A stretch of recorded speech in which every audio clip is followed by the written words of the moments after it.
She moved in with a man she had never laid eyes on before, and this man made a proposal that changed her destiny forever. Can you imagine being so desperate that you agree to step into the home of a complete stranger? So lost that an impossible invitation becomes your only lifeline. This story, based on true events, took place in the rural mountains of West Virginia in January of 1957, a time when economic hardships were extreme and widowed women had very few rights. Before we continue this story, make sure to subscribe to the channel and hit that like button down below, because what this rancher did for this widow changed not only her destiny, but two innocent lives that desperately needed help. The invitation he extended on that dusty road challenged all the social conventions of the time and created one of the most unlikely love stories you have ever heard. And tell me in the comments what city you are watching this narrative from. I love knowing where these stories travel and whose hearts they touch. The afternoon of January 15, 1957, fell heavy and frigid over the dirt road that sliced through the mountainous region like an old scar on the skin of the ridge. The Appalachian winter was like that, unforgiving at high altitudes where the thin air cut through lungs like a sharpened razor with every breath. The sky was overcast with low, leaden clouds that seemed to scrape the tops of the twisted pine trees growing on the rocky slopes. The wind blew constantly from the north, icy as if it had crossed glaciers before arriving there, carrying with it the scent of damp earth, of dry leaves rotting on the forest floor, and the distant wood smoke from some far-off farmhouse chimney. The temperature must have been hovering near 10 degrees, perhaps lower with the wind chill that heightened the sensation of penetrating cold, the kind that seeped through clothes, clung to the skin, and settled deep in the bones. It was the kind of cold that made hands go numb, fingers lose sensitivity, and lips crack and bleed. The kind of cold that was dangerous for the homeless, especially small children who needed proper protection. Helen Miller walked slowly along the edge of the road, the red clay compacted by the scarce traffic of wagons and rare automobiles. Every step cost a monumental effort. Her bare feet were swollen and battered, covered in small cuts and burst blisters that left raw flesh exposed. She no longer had shoes. They had fallen apart completely 3 days ago, the worn soles finally giving way after miles of rough road. In her arms, trembling with exhaustion, Helen held Alice. The girl was 4 years and 2 months old, but in that moment she looked like she needed urgent medical care. Her little body felt too light, for it had been 5 full days since they had eaten anything but minimal scraps, crumbs of stale bread that Helen had managed to beg for in the last tiny hamlet they had passed through. Alice was too quiet, a silence that worried Helen deeply. She didn't complain anymore, didn't ask endless questions like she used to. She just went limp in her mother's arms, her little blonde head resting on Helen's shoulder, breathing slowly in a rhythm that screamed for a doctor's attention. Helen was fully 29 years old, but in that moment, with her face marked by brutal exposure to the cold, by the lack of proper food that had sunken her cheeks, creating deep shadows under her brown eyes, by her cracked lips, and by the tangled, dirty hair escaping her undone bun, she looked 40 or older. The grey cotton dress she wore was torn at the hem, where it had snagged on branches when she crossed a patch of dense woods. It was stained with red dust that had clung to the moisture of her sweat and now marred the fabric in irregular patterns. The thin brown wool coat she wore over the dress was completely inadequate for that intense mountain winter cold. It was threadbare at the elbows where the fabric had worn through, and missing 2 buttons she had never had the money to replace. But it was all she had between her body and the relentless wind. She had taken off her own wool shawl, the only other warm item she possessed, and wrapped it around Alice as best she could, covering the girl as much as possible, leaving her own shoulders completely exposed to the biting wind. Helen's hands were cracked at the knuckles, the result of prolonged exposure to the cold without any protection. Her nails were broken down to the quick on some fingers, with dirt beneath the ones that remained. New calluses were forming on her palms, still tender, because never before in her life had she needed to carry so much weight for so long without stopping. Helen didn't know exactly where she was. The landscape around her was completely unfamiliar. She had passed through 2 tiny villages in the last few days, small clusters of houses around a simple chapel. But the names she saw, scrawled on weathered signs, meant nothing. She just followed the main road because someone in one of the villages had vaguely said it led in the general direction of Oak Creek, a larger town where she might find an orphanage run by the Sisters of Charity that might possibly accept Alice. The idea of separating from her daughter shattered Helen so completely that she felt actual physical pain in her chest every time she thought about it. But seeing Alice needing proper care more and more, getting weaker by the day, seemed a destiny even harder to bear. At least at the orphanage, if the nuns accepted her, Alice would have regular meals every day. She would have a clean, warm bed. She would have women who would look after her, teach her to read and write. She would grow up without a mother, but she would grow up with a future. And for Helen, in that moment where all other options had evaporated, ensuring her daughter had a future was the only thing that mattered in the whole world. It had been exactly 18 days since everything fell apart. 18 days that felt like 18 years, so much suffering compressed into so little time. John Miller, Helen's husband of 7 years of generally happy marriage, died in an accident at the sawmill where he worked as the lead operator. It was on a Monday morning, December 27th. John had left the house at 5:30 as he always did, carrying the lunch pail Helen had packed the night before, giving her a quick but affectionate kiss on the forehead, and whispering a promise to return early because it was Alice's birthday the next day, and he wanted to help with the modest preparations for the little party they were planning. At 10 o'clock that morning, the sawmill foreman appeared, banging on the gate. The man took off his hat, held it in his hands with an uncomfortable gesture, and said in a low voice that there had been a terrible accident, that a heavy log of hickory had rolled off the pile, that John had tried to get away but slipped on the wet sawdust floor, that the accident had been fatal, according to the doctor who was called. Helen remembered perfectly hearing the words, but not being able to process the immediate meaning. She stood there in the doorway, gripping the handle, looking at the foreman as if he were speaking a completely incomprehensible language. John. Her. John. The man who had slept beside her the night before, just hours ago. He had ceased to exist. He wasn't coming home. Never again. It couldn't be real. It had to be a terrible mistake, a case of mistaken identity.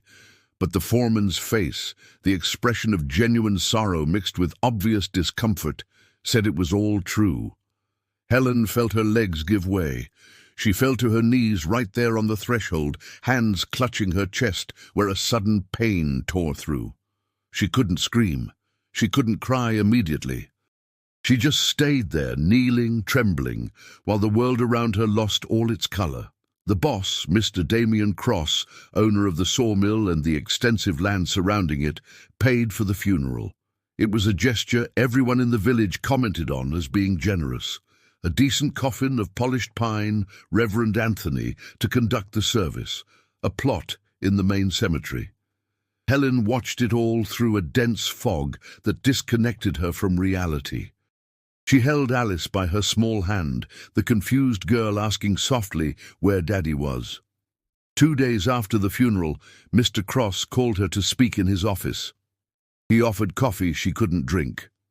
He said in a formal and visibly uncomfortable voice that he was very sorry for the loss, that John was a good worker. Then, looking even more uncomfortable, he pulled a thin envelope from his pocket and slid it across the desk toward her. Inside was $50 in worn bills, equivalent to 3 months of John's wages. "This is to help you get organized, ma'am," Mr. Cross said, avoiding looking directly at her. "To give you time to find relatives, make plans." Helen took the envelope with trembling hands. It was more money than she had ever held at once in her life, but some rational part of her calculated it wouldn't last very long. She was about to say thank you when Mr. Cross continued, his voice becoming harder, more formal. "About the cottage. You understand it's sawmill property, housing designated for an active employee. I already have a new operator hired with a family. They're going to need the house. They arrive next week." Helen felt her heart, already shattered, break into even smaller fragments. "You're asking me to leave, sir," she managed to say with a hoarse voice. Mr. Cross shifted uncomfortably. "It's not exactly an eviction, it's a practical situation, but I'm a fair man. I'll give you 15 days to get organized, look for kin. That's a reasonable amount of time." Helen wanted to argue, to beg, to explain that she had no close relatives who could help, that she had nowhere to go with a small child. But Mr. Cross's look, closed and final, made it clear there was no room for negotiation. 15 days. That was what she had. Helen spent the following days in a kind of trance. She woke at dawn, because her body kept its routine, dressed Alice, prepared minimal meals with the supplies that were dwindling rapidly, tried to sew, but her hands shook so much the stitches came out crooked. At night, after Alice was asleep, she sat in the rocking chair John had made, staring into the void, desperately trying to think of solutions, but her mind wouldn't work right. On the 5th day, Helen began actively seeking help. First, she went to John's aunt and uncle, Mr. Eris and Mrs. Joan, who lived 3 miles away on a small homestead where they raised chickens and some hogs. They received her on the porch, didn't invite her in, remained standing, indicating the visit should be brief. They listened to Helen explain the situation with faces growing increasingly closed. When she finished, Uncle Aris sighed and said they were barely scraping by themselves, that the livestock wasn't turning a profit, that they already had 5 grandchildren living with them because their daughter had been widowed too and had nowhere to go, that they simply didn't have the means to take in 2 more people. Aunt Joan looked at the floor during the entire conversation, didn't say a word. Helen walked back home with a crushing weight in her chest. She then sought out Mrs. Sebring, a neighbor she had always gotten along well with. Mrs. Sebring received Helen in the kitchen, offered watery coffee. She listened to the story with an expression of genuine pity, making signs of the cross and murmuring that it was a terrible tragedy. But when Helen asked if she could stay there temporarily, just until she got organized, Mrs. Sebring's face closed immediately. Her husband wouldn't like it, she said, avoiding looking at Helen. He was a suspicious man, would think it strange. People would talk, it would cause gossip. It was best for Helen to find bloodkin. Mrs. Sebring stood up quickly, escorted Helen to the door with obvious haste. Helen tried the church preacher. She went there on a rainy afternoon, knocked on the heavy door of the parsonage. Reverend Anthony answered, a tall man in his mid-60s, thin, with small spectacles and a perpetually severe expression. Helen entered the room that smelled strongly of old Bibles and damp wool, stood because the Reverend didn't offer a chair, and explained the entire situation with a voice that faltered at several moments. Reverend Anthony listened with fingers laced formally, rocking slightly. When Helen finished by saying she needed a temporary place, that she could work for the church in exchange, he shook his head slowly. "My child," he said with a cold voice. "The church facilities cannot house single women, and widows are technically considered single women without a head of household. It would be completely inappropriate. People would talk. My reputation and the church's reputation would be compromised." Helen felt a sudden surge of anger rise. "But Reverend," she began, "I have a little daughter. We have nowhere to go. You can't simply leave us without help." Reverend Anthony raised a hand in a gesture for silence. "I'm not leaving anyone without help," he retorted with a harder voice. "I am explaining the rules I must follow. You must seek relatives. You must trust in divine providence. Have faith that the Lord will provide. You will be in my prayers. Now I must prepare for the service." Helen left with clenched fists, tears of impotent fury burning her eyes. On the 10th day, with only 5 days remaining of the deadline, Helen tried every door her exhausted mind could think of. She went to Mr. Jackson's general store to ask if he needed a helper. Mr. Jackson, a pot-bellied man with a grey mustache, said no, that times were hard, sales were down, that he was thinking of letting go of the boy he already had. She tried Mrs. Margaret's fabric shop offering sewing services. Mrs. Margaret examined the samples of her work, praised the quality of the stitches, but said the women of the village were all sewing their own clothes to save money, that there was no demand. Helen knocked on the doors of 6 other families. In all of them, the reaction was similar: genuine but useless pity, polite but firm excuses, doors closing slowly but definitively.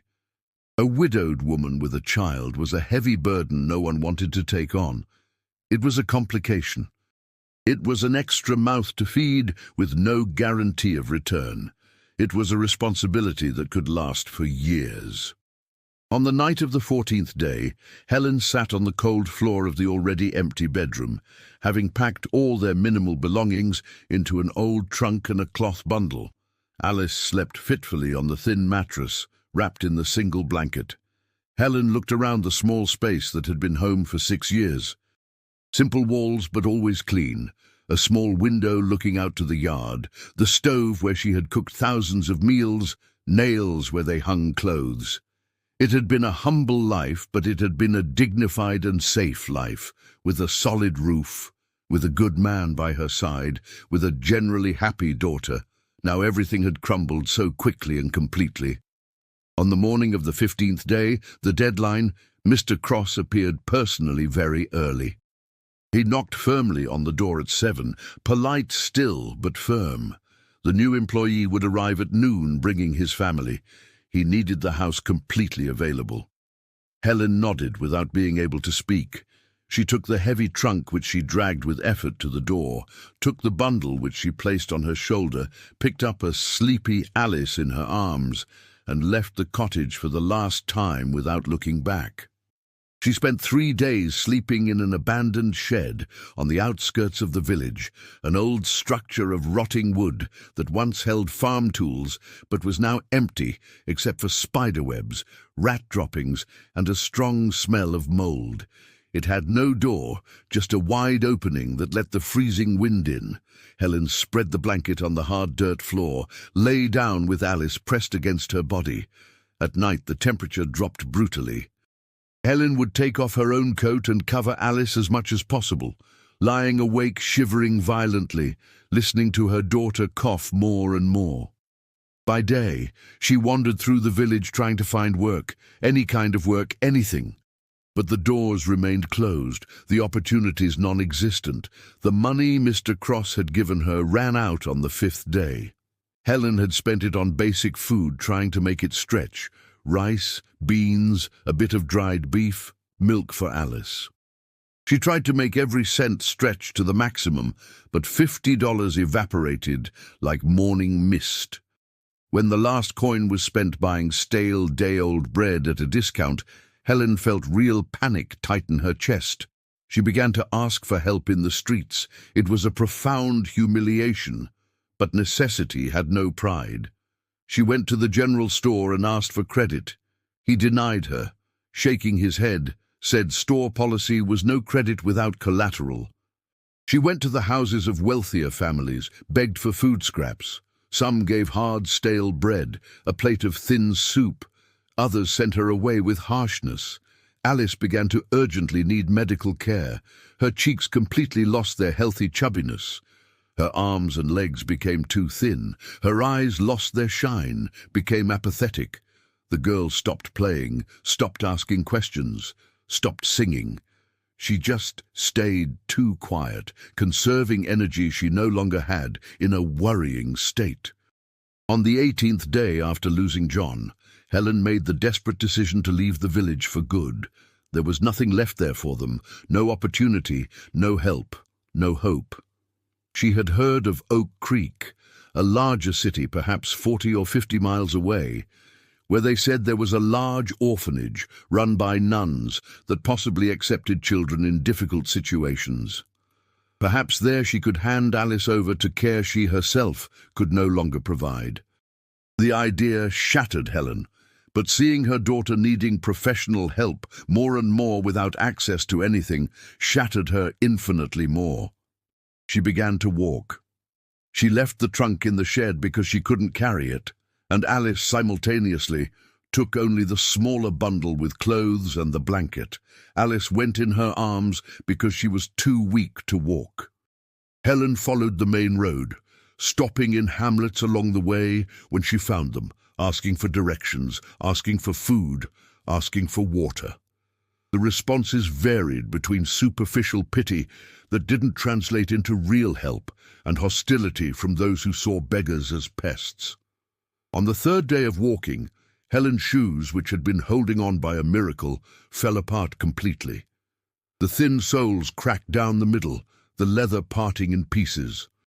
She tried to tie rags around her feet, but it didn't work. She ended up barefoot, her feet getting injured with every step. Hunger became a constant companion. It was no longer an occasional sensation. It was physical pain that twisted her stomach in painful cramps, that caused sudden dizziness, that drained strength from her legs and clarity from her mind. Helen found some shriveled, frozen wild apples clinging to a branch in a wooded area. They were half rotten, pecked by birds, but she washed them superficially in the murky water of a creek and gave the majority to Alice. She ate two herself, the sour and spoiled taste making her stomach turn, but she swallowed them by force. Alice developed a fever on the fourth day. Her little forehead got too hot, her cheeks flushed in a worrying way, her eyes became glazed. The girl began to whimper softly, an agonizing sound. Helen searched desperately for medical help. She knocked on an isolated cabin.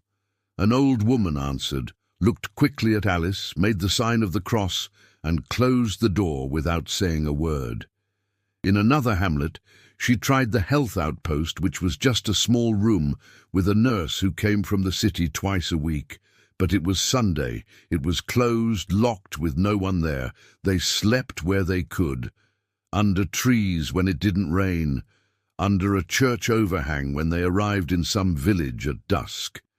One terrible night, she slept under a low bridge over a dry creek bed, using stones as a pillow, listening to rats scurry in the darkness, hugging Alice, trying to pass warmth she no longer had.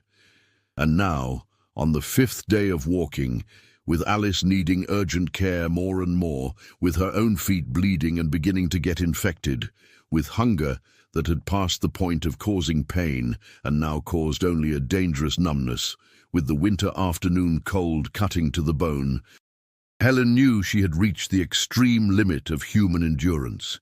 She wouldn't be able to continue much farther. Maybe one more day, maybe a few hours.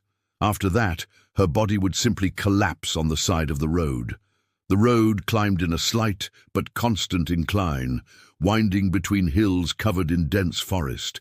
Helen forced her legs to keep moving mechanically, one step after another, automatically, without thinking, because thinking brought despair. Alice was very quiet and very light in her arms, her breathing increasingly shallow and worrying, making a rattling little noise in her small chest that suggested an urgent need for medical treatment.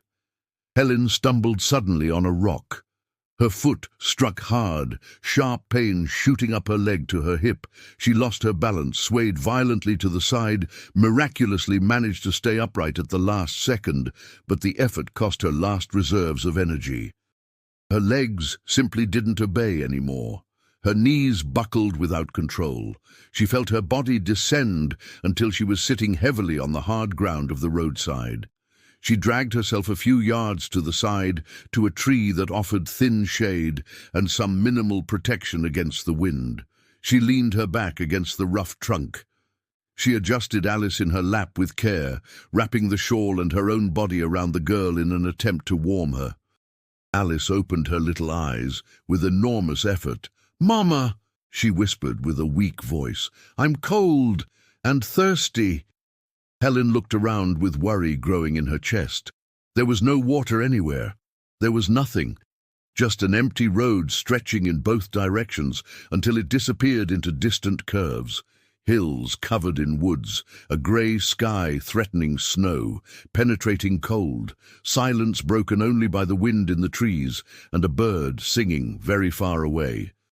"We'll find water soon," Helen said softly, knowing she needed to maintain hope. "Soon, my baby, just hold on a little longer." But she knew perfectly well the situation was critical. Helen pressed Alice against her chest, felt the little heart beating too weak and too fast. She closed her eyes, trying to hold back the tears that finally spilled over without control.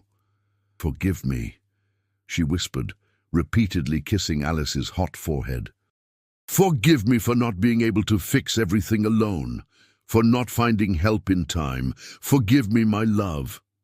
Alice let out a small sigh and rested her little head on Helen's chest. Her cold little fingers grabbed the fabric of the dress. "I love you very much, Mama," murmured the little girl. "I love you more than anything." Helen hugged her daughter even tighter, feeling the despair, the pain, the sensation of helplessness consuming everything.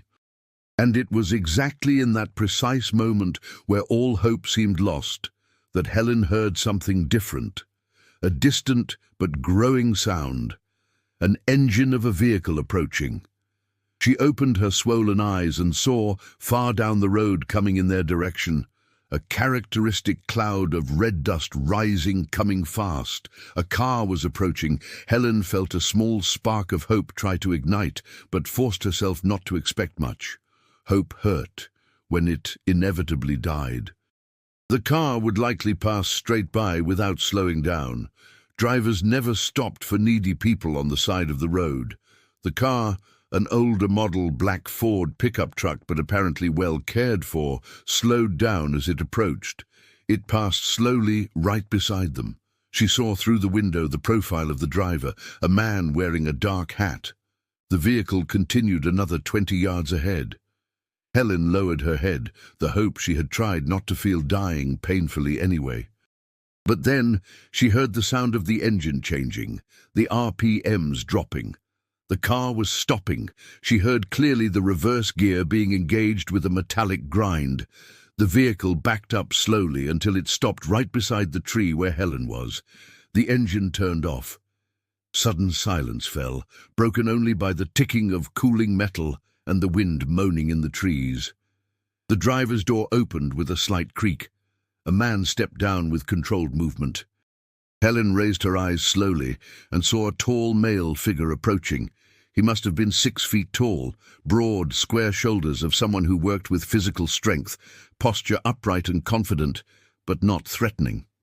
He wore dark brown linen trousers, a white cotton shirt with sleeves rolled up to the elbows, revealing tanned forearms, a well-fitted black leather vest, worn but quality riding boots. A dark felt hat protected his face from the weak sun. He appeared to be in his mid-30s, perhaps bordering on 40, a face with marked masculine features without being coarse, a strong and defined jaw covered by a 2 or 3 day stubble, a perfectly straight nose, thick, dark eyebrows naturally arched. His hair was black, with a few silver strands starting to appear at the temples, cut relatively short, combed back. But what most captured Helen's attention were his eyes. They were dark, brown, so deep they looked almost black under the weak light, and they carried an ancient and profound sadness that seemed to be a permanent part of his expression. They were the eyes of a man who had suffered loss and never completely recovered, eyes that knew pain intimately. The man stopped approximately 10 feet away, maintaining a respectful space. He didn't approach too abruptly, as if he understood Helen would be naturally suspicious. His voice, when it came out, was grave and deep, but there was genuine gentleness in it. "Are you all right, ma'am? Do you need some help?" Helen tried to answer, but her throat was too dry, too closed up with emotion. The voice wouldn't come out. She only managed to shake her head from side to side slowly, indicating that no, nothing was right. The man looked for a long time at Alice, completely limp in her lap. "The girl needs medical help," he stated with certainty. It was too obvious. Helen finally managed to make her voice work minimally. "She's had a fever for 3 days. I can't afford a doctor. I can't afford anything." The man stood still for a long moment, just looking, a young woman clearly needing help. Torn and dirty dress, bare and injured feet, a child obviously needing urgent attention. Then he turned, went back to the truck, opened the back door and grabbed a large metal canteen and a cloth bundle. He returned quickly, crouched in front of Helen, staying at her eye level, showing respect, and held out the canteen. "Drink first. You'll need strength." Helen hesitated only a fraction of a second before thirst defeated any caution. She took the canteen with trembling hands and drank avidly. The water was cool, clean, tasting wonderful. It went down her parched throat like liquid miracle, instantly relieving the terrible pain, the extreme dryness. She drank greedily, water running down the corners of her mouth. "Slow down," the man advised gently. "Otherwise your empty stomach will reject it. I promise there's enough water." Helen forced herself to stop, took a deep breath, then carefully offered water to Alice. She held the hot little head, tilted the canteen with care. Alice drank, making little noises of relief. The man opened the bundle, revealing fresh, homemade bread still warm, yellow cheese, slices of smoked sausage, and dried fruit. The smell of the food hit Helen like a physical punch, making her stomach contract. "Eat," he said, placing the bundle in Helen's lap. "Eat without rushing. There's plenty." Helen took a piece of bread, tore it in half, gave a whole half to Alice before allowing herself to eat. The bread was soft, fresh, perfectly baked.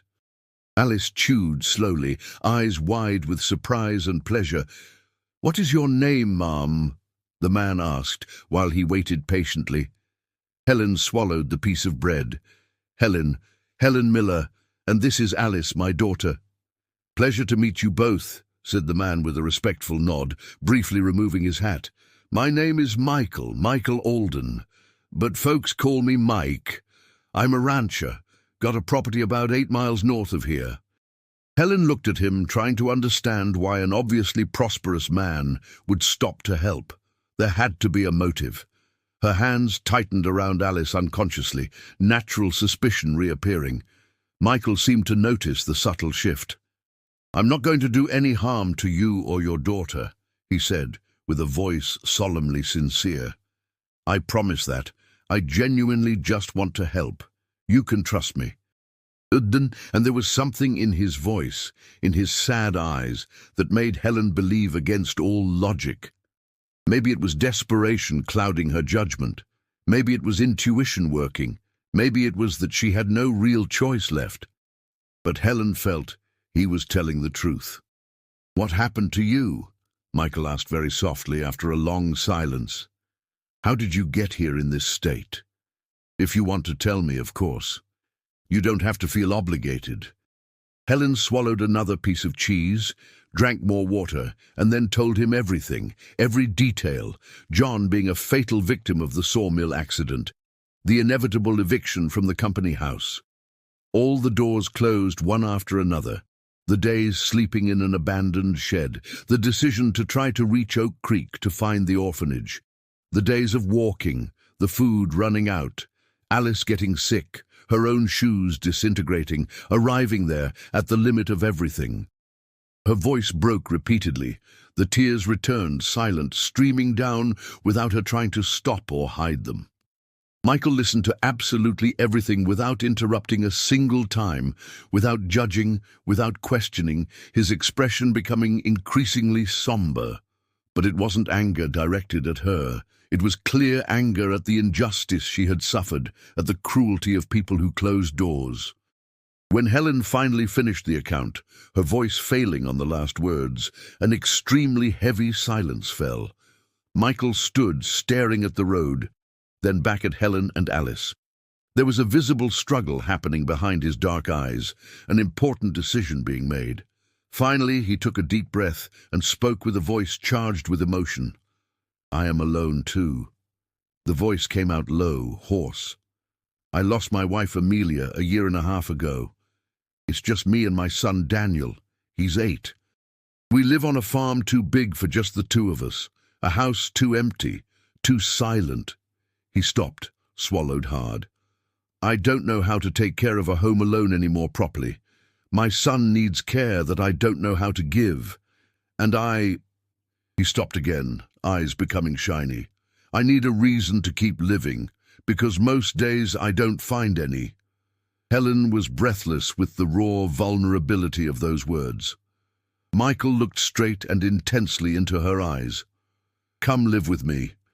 You and Alice, on my farm. I offer a safe roof, regular meals, security, medical treatment for Alice, proper clothes, everything you need. You take care of the house, of Daniel who needs a mother figure, keep me company at meals which are very lonely. It's not charity. It's a fair agreement, a balanced exchange. You need help. I need help. We can genuinely help each other." Helen was completely paralyzed. This couldn't be real. It had to be an impossible dream, a hallucination produced by dehydration and hunger. Men didn't simply appear offering complete salvation without expecting something impossible in return. But there was Michael, waiting for an answer, dark eyes fixed on hers with absolute seriousness.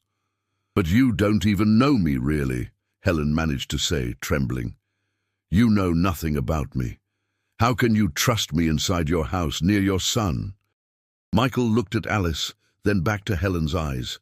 A mother who suffers, wants to feed her daughter, who walks barefoot for days carrying a child, who needs help looking for an orphanage to give her a better life, even if it means painful separation, who chooses her own suffering to spare a child's suffering.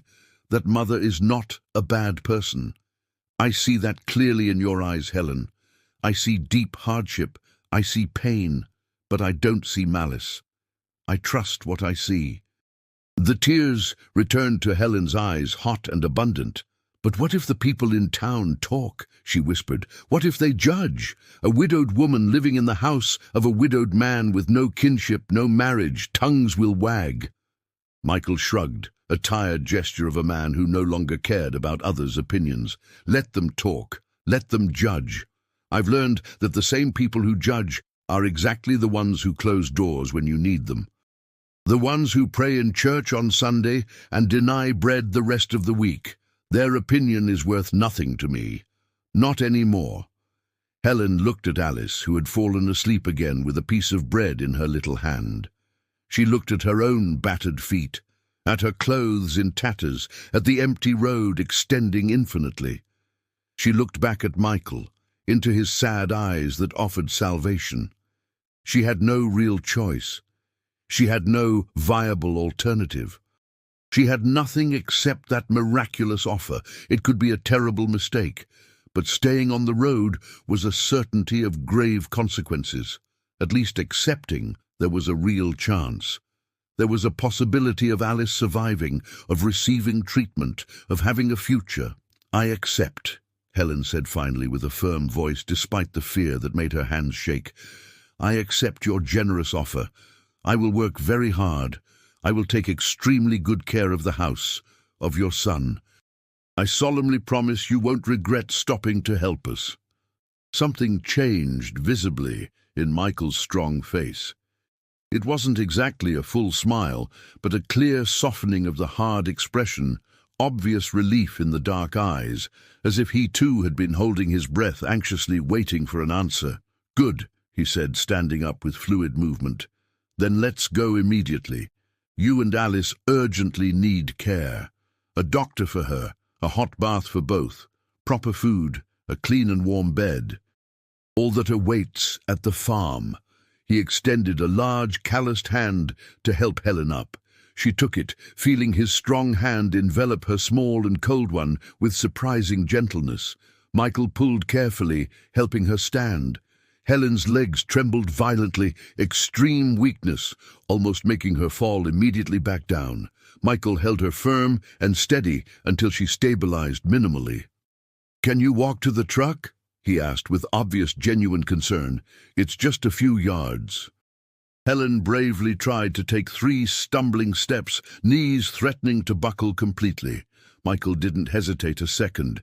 He passed one strong arm around her back, another carefully under Alice's knees, still in her mother's arms, and lifted them both simultaneously in a surprisingly fluid movement of considerable strength.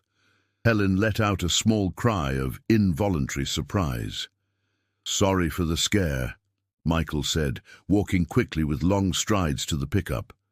"But you are objectively not in condition to walk, and I need to get you out of here quickly before the heavy rain starts." He glanced quickly at the sky, increasingly heavy with dark clouds, promising an imminent storm. He opened the passenger door with a free hand, maintaining perfect balance, settled Helen carefully on the seat, lined with worn but comfortable leather, placed Alice with extreme care in her lap, adjusted her position to be more comfortable. The interior of the truck smelled characteristically of aged leather, pipe tobacco, and something masculine but clean and not unpleasant. The seats were worn leather, but still very comfortable, infinitely more comfortable than any surface Helen had sat on in recent days. Michael closed the door carefully, walked quickly around the front, entered the driver's side with agile movement.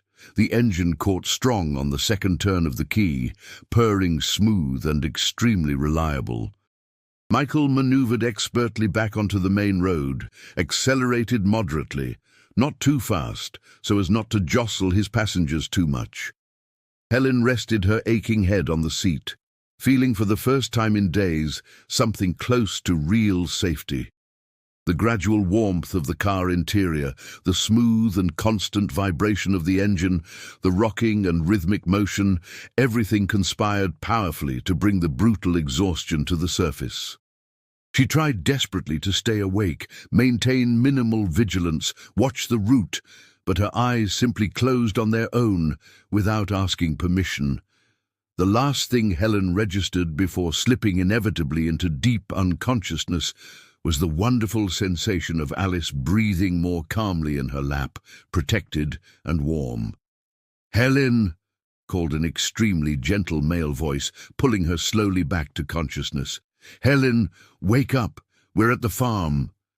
She opened her heavy eyes with enormous difficulty, blinking repeatedly several times, trying to focus her completely blurred vision. The truck was stopped completely. Through the slightly dusty window, she saw an impressively large and white structure. A house. A huge and beautiful house, like she had never seen personally outside of yellowed old photographs. It was a genuinely impressive property that literally took her breath away, even in the debilitated state she was in.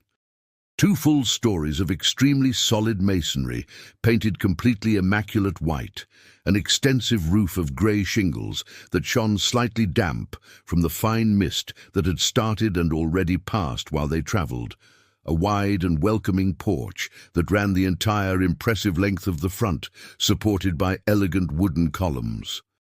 The windows were large and well-proportioned with frames painted dark green, glass clean and gleaming, reflecting perfectly the diffuse light of the cloudy afternoon. There was a well-tended garden out front that someone kept trimmed, even being winter without flowers, rose bushes pruned patiently waiting for spring, perfectly organized beds, a lovely walkway of irregular stones leading up to the wide steps of the porch. On the sides of the main house, one could easily see other smaller but equally well-maintained buildings, large barns, organized sheds, a smaller house that was obviously for the hired help. Everything clearly indicated real prosperity, established order, a farm functioning extremely well under competent and dedicated management. "It's too beautiful," Helen whispered with obvious and sincere reverence in her weak voice. Michael looked at the house as if seeing it with completely new eyes. Amelia thought it was beautiful too. She took care of the whole garden personally. All the flowers kept everything always alive and colourful. After she passed, I left everything kind of abandoned. Miss Rose, the cook, tries to keep up, but it's not the same. "I am deeply sorry for your terrible loss," Helen said softly with genuine empathy. "I know exactly what it is to lose a loved one. The pain that doesn't go away."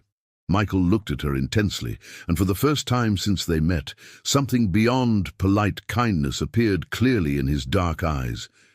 It was profound recognition, real connection of two people who knew pain intimately. "I know you know," he said softly with a heavy voice. "That's why I trusted you immediately the moment I saw you on that road. I recognize genuine suffering. You can't fake that kind of real need." He opened his door. "Let's go inside. You and Alice need urgent, immediate care. Doctor for her, hot bath for both, substantial food, clean bed. All that is waiting inside." He got out, walked around quickly, opened Helen's door. She bravely tried to climb down alone, but her legs definitely supported no weight at all. Michael picked her up again without hesitating, carrying mother and daughter in strong arms as if their combined weight was nothing to him. He climbed the 3 wide steps leading to the spacious porch, crossed to the imposing solid wood front door. The door wasn't locked. Michael pushed with a free shoulder, entered. Helen held her breath, seeing the impressive interior. It was considerably more impressive even than the already beautiful exterior. An extremely wide entryway, floor of wide dark wood planks polished until they shone like mirrors, a large thick rug with oriental patterns in shades of red and gold, substantial solid wood furniture that clearly seemed to have been made to order by a talented craftsman. There was a tall and imposing sideboard against one wall, with a large oval mirror above it reflecting the whole room, carefully framed photographs, an elegant vase with fresh greenery.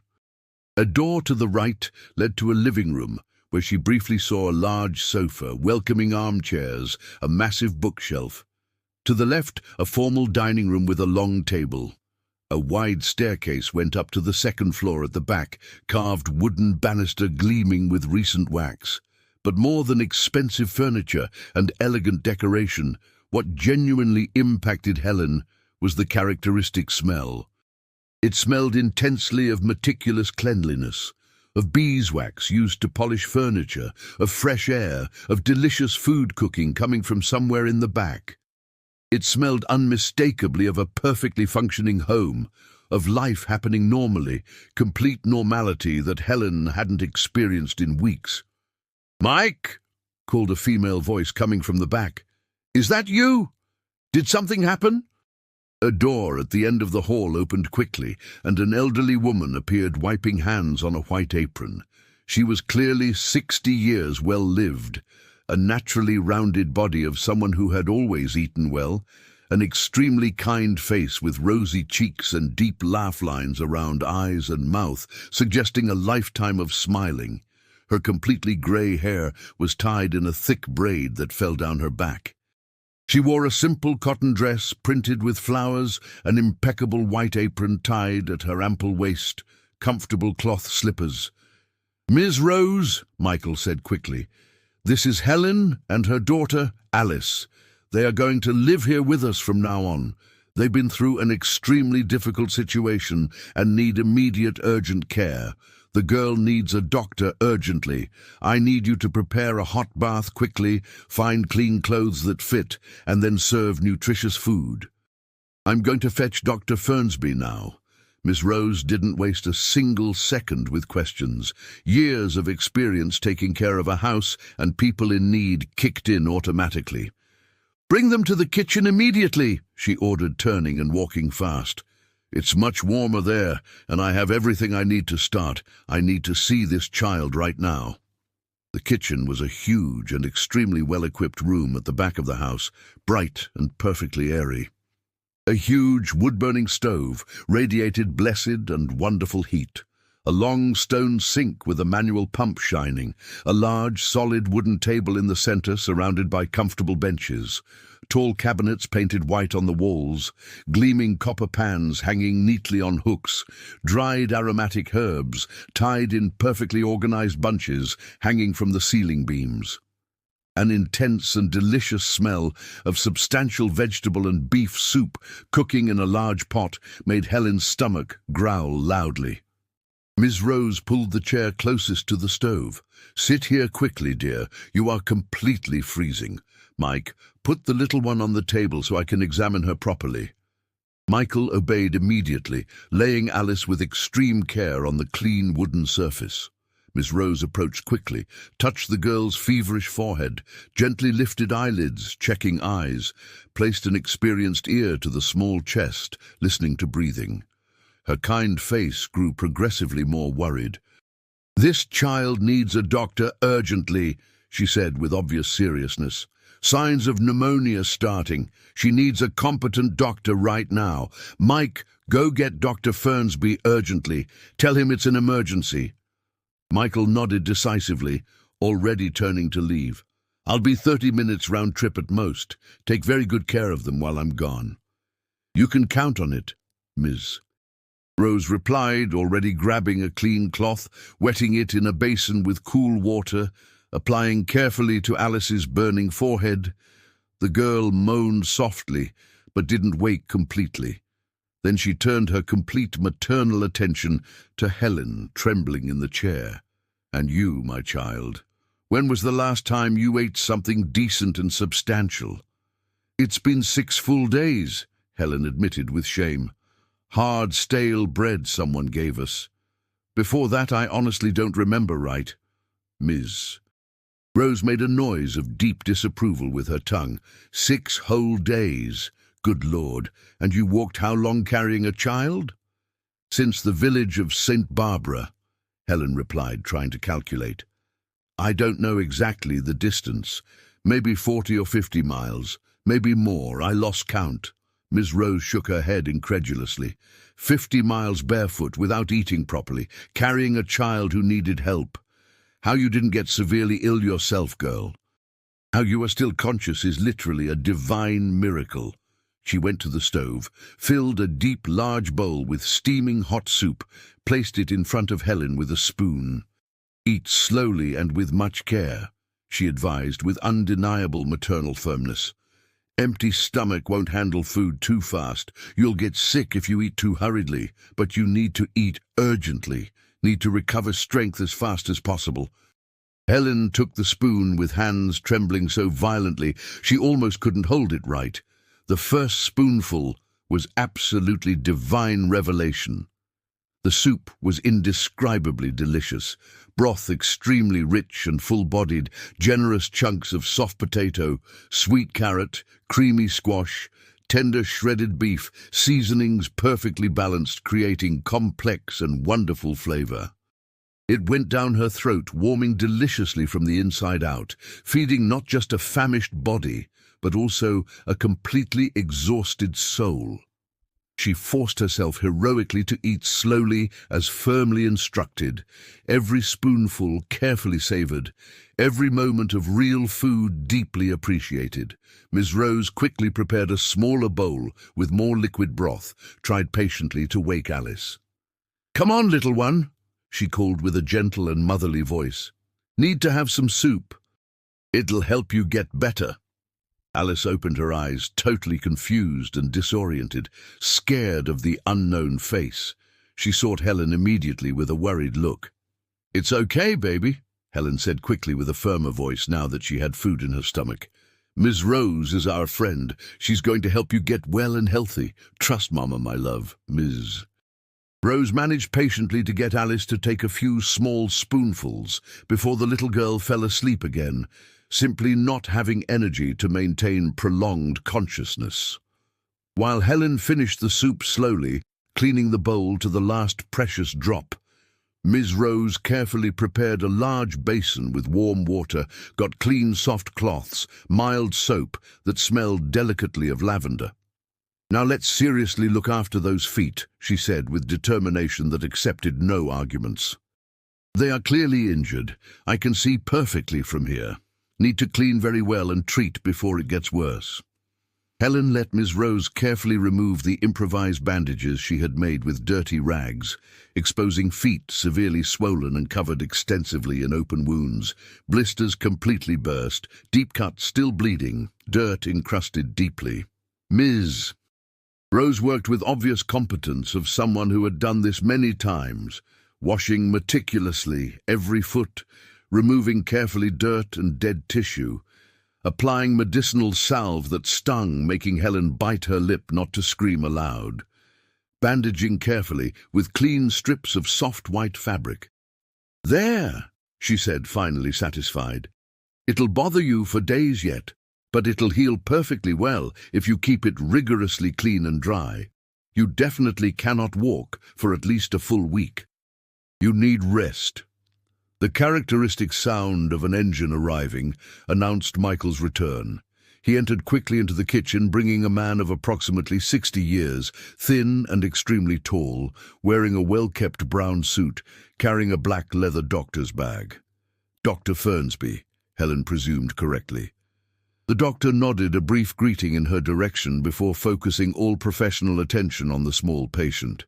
He examined Alice meticulously and methodically, used a cold stethoscope, listening carefully to heart and lungs, opened her mouth examining throat, checked minutely eyes and ears, palpated abdomen looking for signs of other possible complications, measured pulse and temperature with a thermometer. When he finished the complete exam, his expression was visibly worried, but not alarmed. "The situation requires attention, but is treatable," he said with professional firmness. "Early signs of pneumonia, urgent need for hydration, moderate malnutrition, but happily no sign of more grave complications. She needs intensive care in the coming critical days. Specific medication, abundant constant fluids, controlled and gradual feeding, absolute rest. With proper care here, she has an excellent chance of complete recovery." He opened his professional bag, carefully took out small bottles of medicine, a sterilized syringe, instructed Ms. Rose in detail about precise dosages and rigid schedules. 3 exact drops of this syrup 3 times a day after food. Injection of this ampule right now immediately and another tomorrow exactly same time. Cool compress on forehead when fever spikes. Abundant fluids, lots of fluids constantly. Clean water, herbal tea, nutritious broth, anything she accepts drinking. He also left specific ointment for Helen's feet, concentrated vitamins for both, prescriptions written in doctor's scrawl to buy more medicine. "I'll return tomorrow late afternoon to examine how the night passed," he said, packing instruments. "Any significant worrying change, send for me immediately, no matter the hour, day or night." "How much do I owe for the visit?" Michael asked, already taking out a leather wallet. Dr. Fernsby shook his head firmly. "Nothing now. We settle finances later when I see the girl has recovered completely. I don't charge a family in a difficult spot until I confirm she'll be fine." Michael shook his hand with obvious gratitude. "Thank you sincerely, Doctor. Thank you very much for coming so fast." When the doctor left, Michael returned to the kitchen. "Ms. Rose, can you carefully prepare the larger guest room for Helen and Alice? The one with warmer bedding, closer to my room in case they need help during the night." Ms. Rose nodded immediately. "I'll prepare it right now. The blue room will serve perfectly." "Perfect," Michael agreed. Then he pulled up a chair, sat near Helen. "How are you feeling now?" "Considerably better," Helen admitted honestly. "The soup helped immensely. Being sure Alice will get proper treatment helped even more.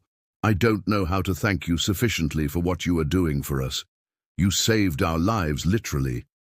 Michael shook his head, dismissing gratitude. "I haven't done anything special yet. just did exactly what any decent person should do, finding someone in need. The truly hard work comes now. A big house has many constant needs. Daniel needs attention I don't know how to give right. You're going to earn every piece of bread you eat here, believe that. I will work extremely hard, Helen promised with iron determination. I will do literally anything needed. Anything. I promise you won't regret it. Ms. Rose returned quickly. Room is completely ready. Bed with fresh, clean sheets, fireplace lit well, hot water for bath prepared. Helen tried bravely to get up alone, but her legs completely failed to obey. Michael already expected exactly that. He stood decisively, picked up Alice first with extreme care. The little girl didn't even move minimally. Then he helped Helen settle sitting, asked gently, "May I?" She nodded. He lifted her carefully in his free arms with ease, carrying both up the stairs with firm steps. Helen was visibly tense initially, uncomfortable with physical proximity. But she was too weak to resist, and some part of her gratefully accepted the care, to be able to relax for moments, to let another person take charge. The room on the second floor was genuinely welcoming. A large bed dominated the center, covered with a beautiful thick quilt made of colorful patches, a mountain of pillows with hand-embroidered white cases, clean sheets that exhaled a wonderful smell of lavender. There was a solid dark wood dresser against the wall, a comfortable rocking chair near the large window, a bedside table with a lamp already lit, casting soft golden light. A fireplace on the opposite wall crackled happily with dry wood, filling the room with delicious warmth. Michael laid Alice on the bed first, covering her carefully with soft blankets. Then he helped Helen settle comfortably beside her daughter, adjusting pillows behind her back. Ms. Rose had already left clean nightgowns carefully folded on the dresser, a basin with warm water and mild soap, soft towels stacked.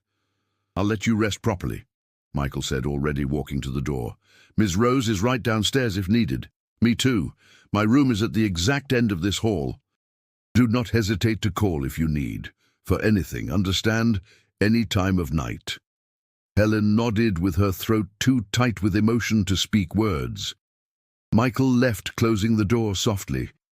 Ms. Rose helped Helen change filthy clothes for the clean nightgown that was soft as a cloud against battered skin.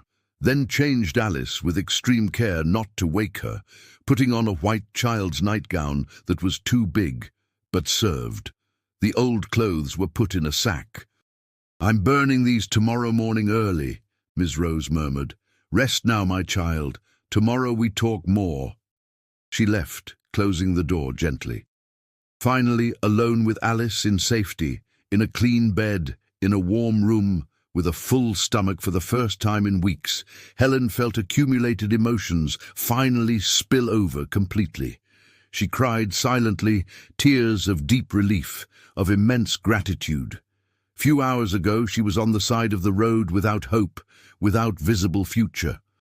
Now she was in a real bed, in a safe house, with a daughter receiving proper medical treatment, with a genuine promise of a future. It was a genuine miracle. There was no other adequate word. A miracle in the form of a sad man with dark eyes who stopped when any other person would pass straight by, who saw two strangers in need and chose to help genuinely. Helen hugged Alice with care, kissed her forehead still hot but visibly less than before thanks to the medicine, and allowed exhaustion to finally take consciousness into deep sleep for the first time in weeks. The following days unfolded in a careful routine. Alice had fluctuations on the second night, the fever rising until Ms. Rose needed to apply compresses constantly for 3 hours, while Helen prayed kneeling. Dr. Fernsby was called, applied additional medication, stayed 2 hours observing until the fever finally broke minimally. On the 4th day, Alice woke up for the first time truly conscious, asked for water with a weak but clear voice, recognized Helen and smiled a small smile that broke and mended the mother's heart simultaneously. ate 3 spoonfuls of broth that Miss Rose brought as soon as Helen called happily. On the 7th day, Alice sat up in bed alone. On the 10th day, stood up supported by Helen. On the 14th day, walked alone from the room to the kitchen, small and unsure steps, but victorious. Dr. Fernsby examined and declared that the critical phase had definitely passed, that it was a matter of time and proper food until complete recovery. Helen, meanwhile, healed too. Her feet took 3 full weeks to heal sufficiently to walk without pain. Ms. Rose changed bandages twice a day religiously, applied ointment, checked for signs of infection. Her thin body gained weight gradually with regular and plentiful food. Her sunken cheeks recovered healthy volume. Her eyes lost that scared look. But more than body, something deeper healed too: security. For the first time in weeks, Helen slept without fear of being thrown out, ate without terror of it being the last meal, woke up without immediate panic, allowed herself to relax minimally, lower her constant guard. Michael maintained respectful distance, didn't invade Helen's space, didn't ask invasive questions, didn't demand work during recovery, just checked daily how both were. Brought flowers from the garden to brighten the room, brought a simple rag doll for Alice, which the little girl hugged with joy. She met Daniel in the 2nd week, a boy exactly 8 years old, black hair like his father, identical dark eyes, but without the deep sadness Michael carried. He was a quiet and too serious child for his age, polite but distant, observing Helen and Alice with curiosity mixed with obvious suspicion. Helen understood immediately. He was a child who lost a mother, who built protective walls around his heart, who wouldn't trust easily in a new female presence. She didn't force closeness, just greeted gently, smiled when they crossed paths, offered a cookie when she baked with Miss Rose. It took 3 weeks until Daniel spoke directly beyond greetings. It was an afternoon when Alice was playing in the garden with her doll. Daniel watched from afar. Helen went out, sat on the bench, said casually that Alice would love to have someone to play with. Daniel hesitated visibly, internal war happening, finally approached, sat at a distance, began to play silently. Alice, without the inhibition of a small child, included him immediately. Daniel relaxed minimally, smiled a small smile. From there, something changed gradually. Daniel began to seek Alice out to play, began to talk more with Helen, initially just short answers, then complete sentences, eventually genuine conversations. Allowed Helen to bandage a scraped knee, asked for help with school homework. Sat next to her during dinner instead of the opposite end of the table, as he did initially. Michael observed everything silently. Didn't comment. But Helen saw clear gratitude in his eyes when Daniel laughed at something Alice did, when the boy ran to show a drawing he made. In the 5th week, Helen was physically recovered. She began to work genuinely. Woke up early, helped Ms. Rose prepare breakfast, cleaned rooms, washed clothes in the large sink out back, sewed patches, tended the garden Amelia had kept, worked hard as promised, but it wasn't forced labor. It was work with purpose, with visible reward, with safety. Michael never demanded, never criticized, never compared with Amelia. Just thanked genuinely when food was especially good, when a shirt was perfectly ironed, when the house smelled of cleanliness and fresh wax. Dinners began to change. Initially they were silent and uncomfortable. Gradually, conversation began to arise. Daniel told about school, Alice told about flowers, Ms. Rose commented on village gossip. Michael spoke about planting, about cattle, about the price of coffee. Helen shared stories from when she was young, memories that didn't hurt so much to speak of. The house slowly returned to having life. It was no longer a silent museum of memories. It was a functioning home, where children laughed, where food smelled good, where conversations filled rooms. 3 months after arrival, Michael made the second important proposal. It was late afternoon, after the children were asleep. Helen was finishing washing dishes in the kitchen when Michael entered, stopped in the doorway, clearly nervous, turning his hat in his hands. "Helen," he began with a slightly unsure voice, "I need to say something important." She dried her hands on the cloth, turned attentive. Michael took a deep breath. "You and Alice brought life back to this house, to me, to Daniel, who hadn't laughed in a year and a half. I'm extremely grateful for that." He stopped, swallowed hard. "But the situation as it isn't sustainable indefinitely. People in town already talk, already invent stories. I don't care about my reputation, but yours." "I know," Helen interrupted softly. "I also hear the comments when I go to town. I know what they think and say." Michael looked directly into her eyes. "There is a solution, one that would solve everything legally and socially. Marry me, officially. It doesn't need to be real initially. Can be just on paper to protect reputation and give legal rights, separate rooms if you want. But at least before the law and the church, we would be a legitimate family. No one could say anything." Helen stood paralyzed. It wasn't completely a surprise. She had thought about it secretly several times, but hearing it aloud, a formal proposal, made it real and frightening. Marry again? So soon after losing John? Would it be a betrayal of his memory? "You don't need to decide now," Michael said quickly, seeing hesitation. "Think calmly, no pressure at all. The offer stands when you are ready." 3 days later, Helen still hadn't given an answer. She thought constantly, weighing, praying, trying to decide, and then something happened that forced an immediate decision. It was a Thursday morning when an unknown man appeared on horseback. Helen was in the garden with Alice when she heard the hooves. She looked up and saw a rider approaching. Something in his posture sent a shiver of unease down her spine. The man stopped at the gate. He was tall, likely 6'1", with broad shoulders, a muscular build, and an imposing appearance. He looked to be about 45, with a face of hard angles, a square jaw, and a nose that looked like it had been broken once. His dark brown hair was thick with grey at the temples, but it was the eyes. They were small, hazel, with the hard expression of a man used to getting what he wanted. And in that moment they were focused on Helen, with an intensity that made her instinctively step back, pulling Alice close. "You must be Helen," the man said.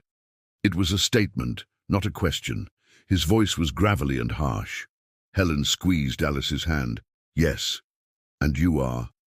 "Thomas Miller," he said, dismounting, "brother of the late John Miller. Your deceased husband, which means this girl is my niece, and you are my sister-in-law." Helen felt her stomach turn. Thomas. John had mentioned his brother a few times, always with an uncomfortable tone, always changing the subject quickly. He had said Thomas was a difficult man, that they had drifted apart years ago after a serious disagreement, the details of which John had never shared. "What do you want?" Helen asked, maintaining her distance as Thomas entered the yard without asking permission. Alice began to whimper, sensing the tension. "I've come to handle family business," he said formally. "John died without a will. Under the law, when a man dies leaving his family destitute, it falls to the closest male kin to step in. That's me." He gestured toward Alice.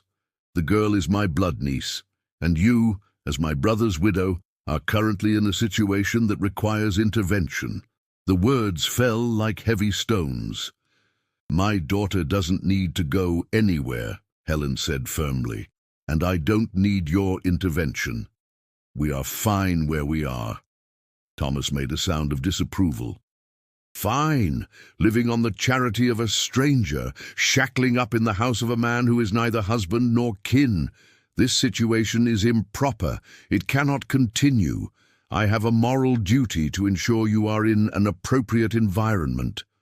"We aren't going anywhere," Helen said, trembling. "Please, leave this property." Thomas took a step closer, his tone becoming harder. "You don't understand the legal reality here, Helen. I can go to the judge in Oak Creek, present a formal case, and obtain a court order. The judge will agree with me. A widow living in an irregular situation with a single man, raising a child in an environment that is socially compromised. I can petition for custody on grounds of moral unfitness. I know how the courts work, so make it easy for everyone. Pack your things, and you both come with me. No need to involve the sheriff." "No," Helen repeated. "Please, we are happy here. Alice is healthy. She's being well taken care of." Thomas sighed with visible impatience. "I see you need time to process the reality of your position. Fine. I'll give you 3 days. 3 days to get ready. I'll return next Thursday, same time, and I expect to find you ready. If not, I will seek formal legal channels." "And Helen," he leaned in slightly, "legal channels will involve dragging your name through the mud, questioning your fitness as a mother, and making your current living arrangement public record. It would be better to cooperate quietly." He mounted his horse, turned the animal, and galloped down the road, leaving the veiled threat hanging in the air. Ms. Rose found Helen shaking violently minutes later. "Good Lord, what happened?" Helen told her everything in a broken voice. "Ms." Rose went pale. "That man has a complicated reputation in the county. I knew your husband John when he worked near here. Good man, but he was wary of his brother. Helen, you cannot go with that man. You can't." "But what can I do? He has the law on his side regarding morality." Ms. Rose grabbed her shoulders. "You need to tell Mike, now." They found Michael supervising workers in the fields. Ms. Rose explained quickly. Michael's expression grew increasingly closed, his jaw tightening. When Ms. Rose finished, a heavy silence fell. "So he thinks he can just show up and use the courts to take you away," Michael said in a low, controlled voice. "Do you want to go with him?" "No," Helen said vehemently. "Absolutely not. But he's right about how it looks. A judge would likely consider his arguments about the living arrangements." Michael looked thoughtful. "There is one way to solve this completely, a way that eliminates his legal argument entirely. Helen, marry me. Now. Today, if possible. Tomorrow at the latest. But you offered. I was going to think, the situation has changed drastically. Now there is real urgency. If we are legally married before he comes back, he has no ground to stand on. You cease to be a widow in an irregular situation and become the wife of an established rancher. Alice stops being a child in a questionable environment and becomes part of a formally constituted family. No judge will interfere with a legally established family to hand a child over to a distant uncle. "But it would be a real marriage," Helen whispered, "on paper, before the law and God." Michael held her gaze. "It can be whatever we want it to be. We can marry just legally, keep things as they are, separate rooms. Or we can marry for real, in every sense. I leave that to you to decide. But I need you to decide fast. We have 3 days." Helen looked at Alice, who had stopped crying and was looking at Michael, with the trust a child has in an adult who has always treated her well. She looked at Ms. Rose, who nodded encouragingly. She looked back at Michael, into his sad eyes that had shown nothing but kindness since that day on the road. "I'll marry you," she said with a firm voice, "for real. If you're going to do this, if you're going to protect us like this, I don't want it to be just a piece of paper. I want to be a real wife. I want to try to build something real." Something changed in Michael's face. Surprise, then deep emotion, then renewed determination. "Then let's do it right," he said. "I'm going to town now to speak with Reverend Samuel. I'll explain and ask him to perform the ceremony tomorrow. I'll go to the courthouse to register our intent, pay to expedite the license. I'll make sure everything is legally documented so there isn't a single loophole he can exploit." In the afternoon, Michael returned with news. Reverend Samuel had agreed to perform the ceremony the next day after the morning service at 10 o'clock. He said that given the special circumstances of protecting a vulnerable family, he could waive the usual waiting period or bans. The county clerk had also agreed to process the expedited documentation for a fee. That night was strange. Helen could barely eat dinner. Her stomach knotted with nerves. Tomorrow she would be a married woman. Tomorrow life would change in ways she couldn't fully predict. The morning of the wedding dawned clear and cold. Ms. Rose woke Helen early, helped her bathe with scented warm water, washed and arranged her hair in an elegant bun, applied a touch of rouge to her cheeks. The dress they found in the wardrobe that had belonged to Amelia was simple but beautiful. Fine cream-colored cotton, high lace collar, fitted long sleeves, cinched waist. It had been made to measure for Amelia, but Helen and Michael's late wife had a similar build. With small adjustments Ms. Rose had made the night before, it fit perfectly. Alice was dressed in a little light blue dress, hair in 2 braids with ribbons. Daniel wore a small dark suit, hair tamed, expression serious. The drive to town was quiet. Michael drove in silence, visibly nervous, fingers tapping the steering wheel. He wore a black suit, white shirt with a dark tie, hair freshly cut, beard trimmed. He smelled of soap and a slightly spicy cologne. The main church was a simple but beautiful colonial-style building. Reverend Samuel was waiting at the door, a middle-aged man with a kind expression. "Michael, Helen, come in. Everything is ready." Inside, the church was cool, smelling of old wood and beeswax. Ms. Rose was there as a witness, as was Dr. Fernsby, and to Helen's surprise, 10 or 15 other people from the town whom Michael had helped over the years. They had come to show support. The ceremony was brief, but touching. Reverend Samuel read the traditional vows. Michael answered firmly, looking straight into Helen's eyes. "I, Michael, take thee, Helen, to be my wedded wife, to have and to hold for better, for worse, for richer, for poorer, in sickness and in health, to love and to cherish, till death do us part." When it was Helen's turn, her voice trembled slightly, but she answered clearly, "I, Helen, take thee, Michael, to be my wedded husband." They exchanged simple gold bands Michael had bought. Reverend Samuel declared them man and wife, blessed the union. "You may kiss the bride, Michael." It was a chaste and brief kiss, but Helen felt something special spark nonetheless. The people applauded. Alice laughed. Daniel smiled genuinely. They signed documents in the vestry, the paper that made the union legal. Reverend Samuel handed over the marriage certificate with the official seal. "Congratulations, Mr. and Mrs. Alden. May God bless your union." The reception happened back at the farm. In the living room, Ms. Rose had decorated with winter greenery.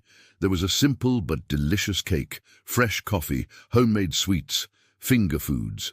Neighbors came by, bringing modest gifts, blessings, congratulations. When they finally left at dusk, the house fell into a different kind of silence. It wasn't an empty silence anymore. It was a silence of expectation, of a new beginning. Ms. Rose took Alice and Daniel to sleep early. Helen stayed in the living room tidying up. Michael came in from the porch. He stopped at the door. "Leave that. Ms. Rose will get it tomorrow. You must be exhausted." "I'm nervous," Helen admitted. "I don't know what to do now." Michael crossed the room. "I don't expect anything you don't want to give. I know we married under pressure. I won't push. If you want to keep separate rooms, I understand." Helen looked into his eyes. "I don't want separate rooms. We are married for real. I want it to be real in every sense." Michael studied her face. "Are you sure?" Helen nodded. "I am." Michael held out his hand. "Then come with me." He went up the stairs with her. But instead of going to the guest room, where Helen had been sleeping, Michael stopped in front of another door. He took a key from his pocket, unlocked it, opened it. The room was large. A huge, dark wood bed dominated the center, covered with a clean white quilt. There was an immense wardrobe, a dresser, chairs, a large window, but it was organized neutrally without many personal objects. "This was the room I shared with Amelia," Michael explained, his voice thick. "I couldn't enter it after she passed. Ms. Rose cleaned and reorganized it recently for today, for us. If you want, this can be our room. A new beginning in a space that honors the past but doesn't live in it." "It's perfect," Helen said. "Thank you for sharing this with me." Michael stepped closer, touched her face gently. "Thank you for accepting to come with me that day, for agreeing to marry me, for giving me a chance to start over when I thought I had given up." The kiss this time was different. It was longer, deeper, charged with promise. When they pulled apart, both were breathing faster. That night marked the true beginning of their marriage. It was awkward initially, two almost strangers learning each other, but it was tender too, careful, full of kindness and a growing desire to create a real connection. The next morning brought reality back. It was Thursday. Thomas would return. Helen woke up with a knot of anxiety. Michael woke up too. "Let's get ready," he said. "I'll be right there with you when he arrives." They spent the morning in tension, waiting. At 11 o'clock they saw the rider. It was Thomas on the same horse, coming confidently. He stopped at the gate, dismounted. "Helen," he called, "I brought a wagon. It's in town. We can go get your things." Michael appeared on the porch before Thomas reached the steps. Helen stood beside him, posture erect, hand interlaced with Michael's. Thomas stopped, eyes narrowing. "What is going on here?" "What is going on?" Michael said, calm but with authority, "is that you made a wasted trip. Helen isn't going anywhere with you." Thomas made a sound of impatience. "We already discussed this. She has no legal choice. I have rights under the law." "No, you don't," Michael retorted. "Not anymore." He showed his left hand where the gold band shone. "Helen and I got married yesterday. She is my wife now, legally and before the church. Alice is my stepdaughter under my legal protection. You have no more rights or legal claim over either of them." Thomas's expression went through several changes. Surprise, disbelief, then growing irritation. "You got married in 3 days. This was clearly a maneuver to circumvent the law." "It was legal and appropriate according to all statutes," Michael said with a firm voice. "I have a marriage certificate signed by Reverend Samuel and registered at the county clerk. I have respectable witnesses.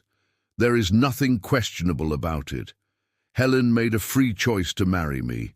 You have no basis to contest it legally." Thomas took a step closer. "You think this is over? I can contest the marriage. I can allege irregularities. I can question it in court." "You can try," Michael said without backing down.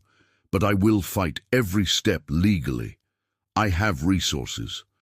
I have lawyers. And unlike you, I have a clean reputation in this region. I have friends, allies, people who will testify to my character. You have a reputation for being a difficult man. Which one do you think a judge will look upon more favorably?" Thomas stood still, a pulse visible in his temple, hands opening and closing. But even angry, he calculated the odds. He was alone on another man's property. Michael had workers in the fields. "This isn't over," Thomas finally said. "You will regret challenging me." He mounted violently, galloped down the road. Helen let out a breath she didn't know she was holding, trembling with relief. Michael pulled her into a firm hug. "It's over," he whispered. "He can't do anything legally now." But Helen couldn't shake the fear completely. She knew men like Thomas. They didn't accept defeat easily, and she was right.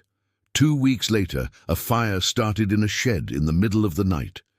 Michael and the hands managed to put it out before it spread to the barn where the animals were, but they lost tools, supplies, part of the harvest.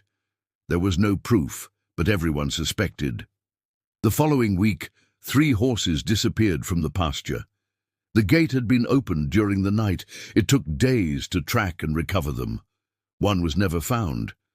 Michael increased security, hired extra hands to patrol at night, locked everything he could.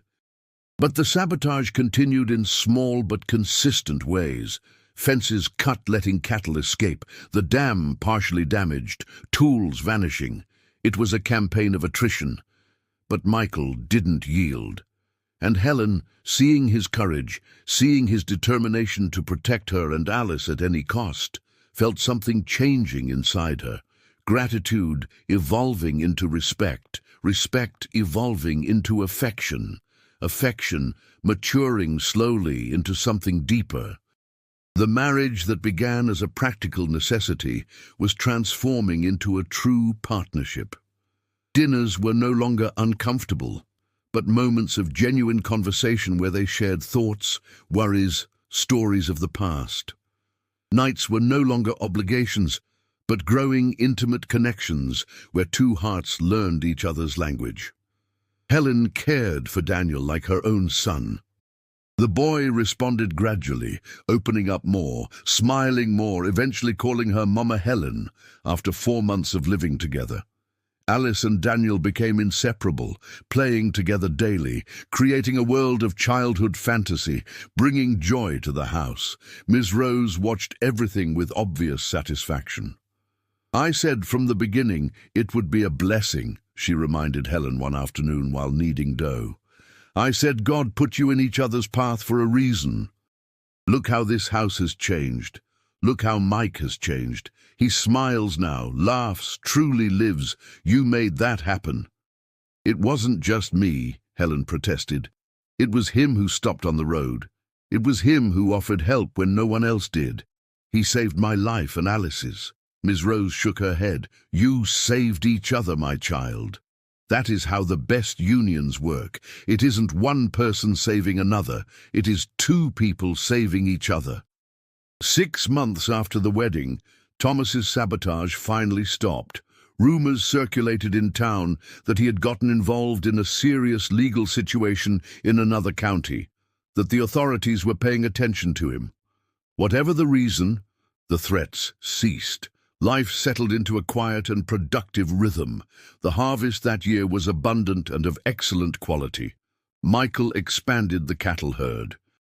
Helen assumed complete management of the household, implemented improvements, started a vegetable garden that saved money and provided fresh produce.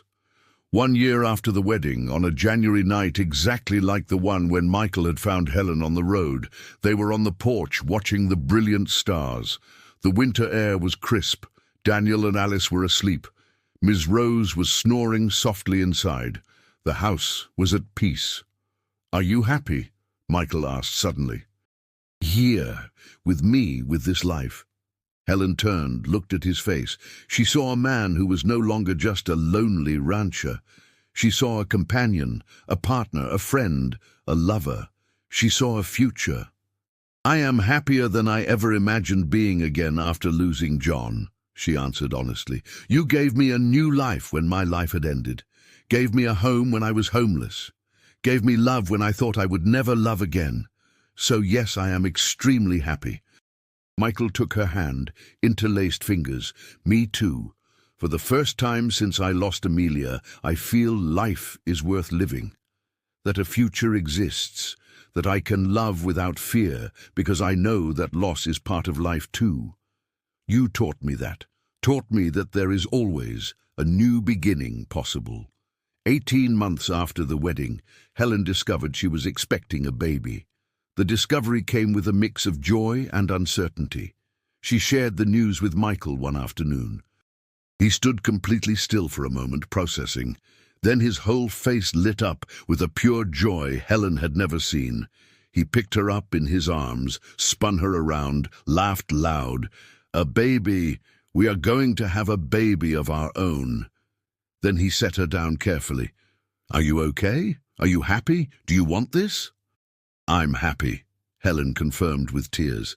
"I was worried you'd think it was too soon." Michael shook his head vehemently. "I want this very much.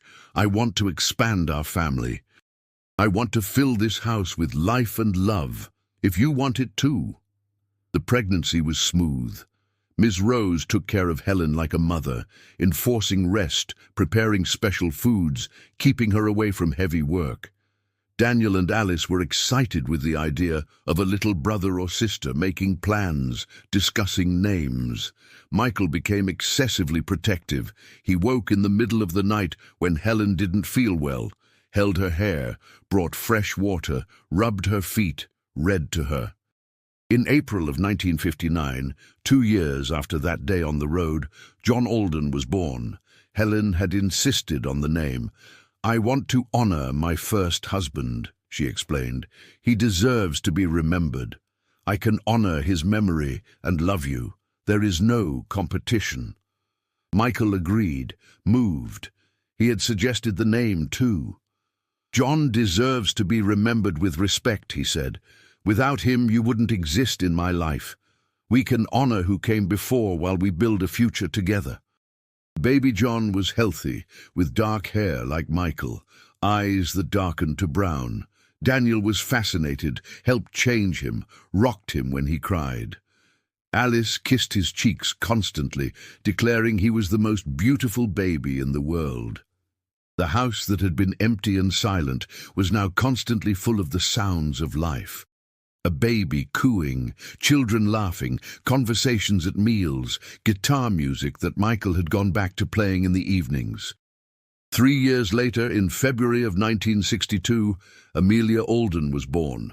This time, it was Michael who insisted on the name. "I want to honor my first wife," he said, holding the baby girl. "She gave me Daniel, gave me years of happiness. She deserves to be remembered." Helen understood perfectly. She held baby Amelia, looked into her light eyes, blonde fuzz of hair, and felt immediate love. "Amelia and John will grow up knowing their names carry love and memory," she said. "They will know it is possible to love completely without erasing who we loved before." And life continued like that, family growing, love maturing, house filling with new memories. The farm prospered under dedicated management. The crops produced excellent yields. The cattle reproduced healthily. Helen's garden provided vegetables they sold in town, generating extra income. Daniel grew up to be a responsible young man. At 16, he began working actively in management alongside his father. At 25, he married Mary, the daughter of a neighboring rancher. They built their own house on land Michael gave as a gift. Alice grew up beautiful and intelligent. She took an interest in education.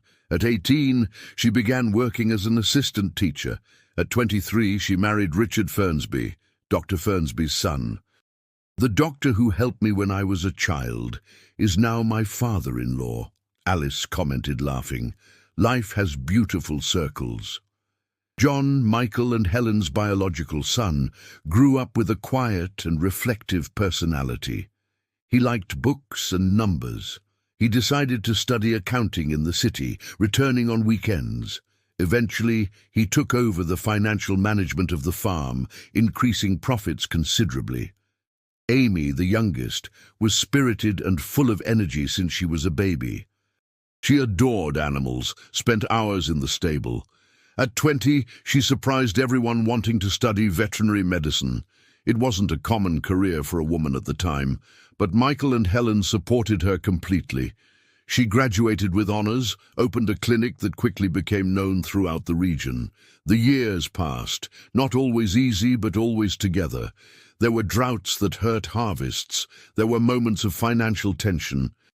But the family remained united, working together, supporting each other.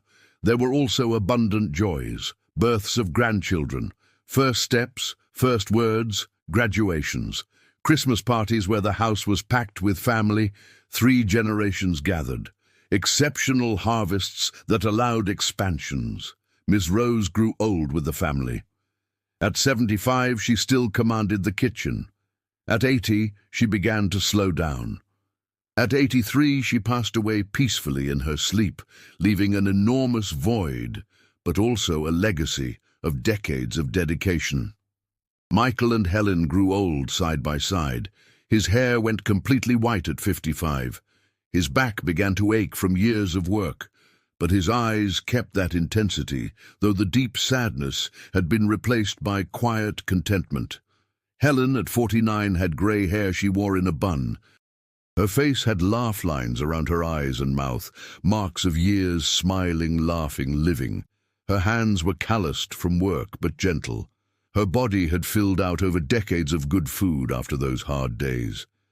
20 years after that day on the road when Michael had stopped to help, Helen was on the same porch where she had spent countless evenings. Michael was beside her, sitting in the chair he had made years before. "Do you regret anything?" Helen asked. Michael thought. "I regret not stopping 5 minutes earlier that day. We could have had 5 minutes more together. Other than that, no. Every moment was worth it, because they brought us here, brought this life we built together." Helen agreed, resting her head on his shoulder. "I regret nothing. Not accepting to get into a stranger's car, not marrying in a rush, not the hard years in the beginning. Because everything led to this life, to this family, to this love I didn't know was still possible to feel." They heard laughter coming from inside, grandchildren playing, children talking, preparing dinner, sounds of a big family filling every corner. "We brought life back to this house," Michael said softly. "You, Alice, all who came after, transformed a museum of memories into a living home." Helen smiled. "We brought it together. It was always together." The years continued. More grandchildren were born, eventually great-grandchildren. The farm passed gradually to the hands of the next generation as Michael and Helen aged. But they remained in the house, a constant and loved presence. Michael, at 72, began to have health problems.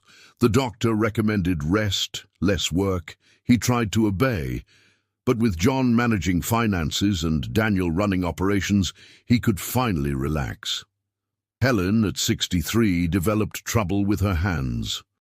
Sewing became difficult, gardening too, but she still commanded the kitchen, still received the family on Sundays, was still the center around which everyone gravitated. Michael had a serious heart problem at 77. It was on a July afternoon, 25 years after that meeting. Helen was beside him on the porch when it happened. She saw him bring a hand to his chest, face contracting, body collapsing. She screamed for help. The whole family ran. Someone went to get the doctor. Michael survived but was considerably weaker. He spent weeks recovering. Helen didn't leave his side for a moment, sleeping in a chair, feeding him patiently, reading to him, holding his hand. When he could sit, walk short distances, something had changed. There was a new fragility, a clear awareness of mortality, an urgency to enjoy the time remaining. They spent more time together, walked slowly through the gardens, sat on the porch, watching the sunset without needing to fill the silence, reminisced about old stories, special moments. It was on a spring morning, September of 1987, 30 years after that day on the road, that Michael didn't wake up. Helen woke up, as always, turned to say good morning, and found him lying peacefully, face tranquil, hands still holding hers, as they did every night. He had departed during sleep, without pain, without struggle. Helen didn't scream, didn't cry immediately. She just stayed there, holding his hand, memories of 30 years together passing quickly. The sad man who stopped on the road, the rancher who offered salvation, the husband she learned to love again, the dedicated father, the adored grandfather, the partner of a lifetime. "You saved me," she whispered, kissing his forehead. "Saved me when I was without hope. Gave me a new life, new love, family. Thank you for stopping that day. Thank you for every moment. Go in peace, my love. I will be okay. Our family will be okay. You left a beautiful legacy." The funeral was enormous. It seemed the whole town attended. Generations of people Michael had helped came to pay respects. Farm workers, some who had been there for decades, neighbors, merchants, the Reverend. They buried Michael in the town cemetery, beside Amelia. Helen stood beside the grave long after everyone left, saying a final and silent goodbye. The following months were difficult. The house seemed too empty. The bed was too big. The nights were too long and too cold without his presence. But Helen survived. She had survived worse before. She had a family who loved her. She still had purpose, grandchildren to love, a story to tell. She lived another 6 years after losing Michael, quiet years spent on the farm, surrounded by family. She told stories to great-grandchildren about the grandfather they never met. About the day he stopped on the road and changed everything, about how love can grow in the most unlikely places when nurtured with patience and care. Helen passed away at 74, also in her sleep, also peacefully. They buried her beside Michael. On the headstone, they engraved simply, Helen Miller Alden, beloved wife, dedicated mother, 1928-2002. She brought life and love back. The farm continued prospering under following generations. The big house remained in the center, home for descendants. The garden Helen had planted was meticulously maintained as a living memorial. The porch, where she and Michael spent countless nights, remained the family's favorite place. Their story became a legend in the region, told and retold, a story of simple kindness changing destinies, of love growing when watered with patience, of two people shattered by loss, finding mutual healing and building something beautiful. Teachers at school used the story as an example of compassion, of second chances, of never giving up. The Reverend mentioned it in sermons about helping neighbors. Grandparents told grandchildren as an example that there is always hope, always a possibility of a new beginning. Because in the end, it wasn't a story about a rich man saving a poor woman. It was a story about two wounded souls recognizing each other's pain and choosing to walk together. About a family built not just of blood, but of conscious choice. About an empty house becoming a full home when the right people meet at the right moment. And decades later, when descendants visited the graves side by side, cleaned headstones, left flowers, retold the story, they always ended the same way. Sometimes all we need is a kind person at the exact moment to remind us that there is still goodness in the world. And from that single act of kindness, whole generations of love and life can bloom.